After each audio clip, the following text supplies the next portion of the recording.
Hello guys, mga kapaps, magandang tanghali. Ay, alas 11 na pala.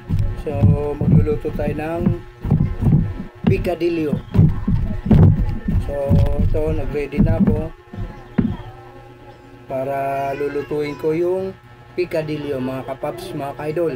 Let's go, pakita ko sa inyo. Ito na ating picadillo, mga kaidol, mga kapaps, naka-ready na. So meron tayo ditong giniling na baboy, tapos hotdog, mga kapaps.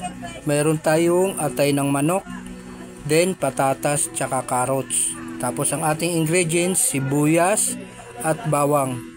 So yan mga kapaps. So lulutuin natin ang ating picadillo. Let's go! Yan na yung ating bawang at tsaka sibuyas, mga kapaps. So ilagay natin yung ating atay ng manok. Then mix natin yan.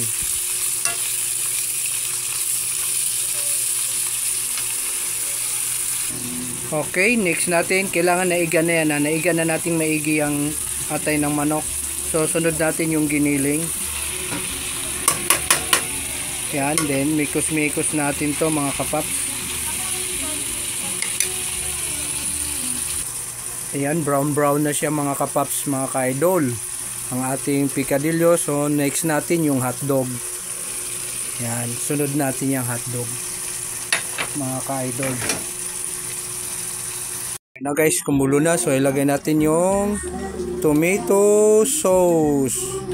Tomato sauce lagay natin, mga kapaps. Yan. So lagay na natin yung patatas, mga kapaps. Yan. I-mix na natin yan. So, hintayin natin makalo para ilagay natin yung carrot tsaka yung green peas.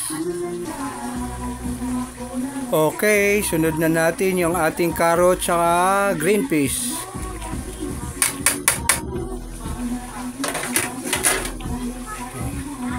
Yan, halo-halo. So hintayin na lang nating maluto, mga kapaps.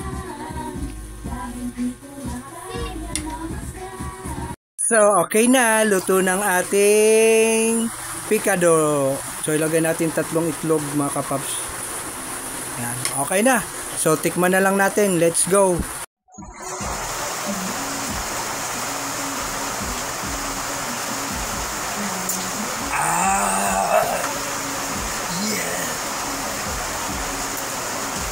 Thank you, bye-bye. Ayos, okay na to.